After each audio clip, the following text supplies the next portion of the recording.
বিসমিল্লাহ। যে অনেক আম কিনে আনছি, এখানে প্রায় 15 কেজির মতন আম আছে।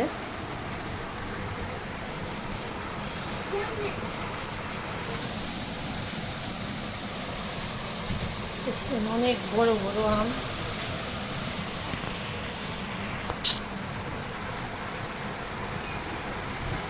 আজকে বাজারে গেছিলাম, কিছু বাজার আনছি, কেননা কালকে একটা আমার ছোটোখাটো বাসায় একটা অনুষ্ঠান হবে।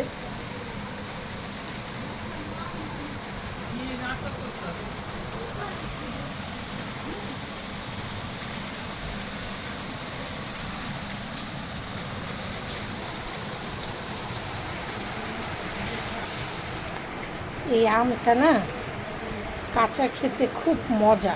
কাঁচা, এটা কাঁচা টক মিষ্টি আম। এটা আমার তো ডায়াবেটিস, আমি খুব পছন্দ করি।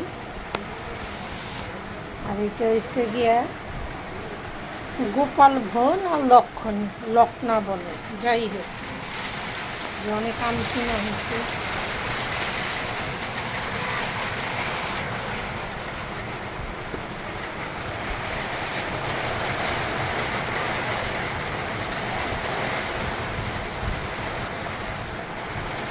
দেখছেন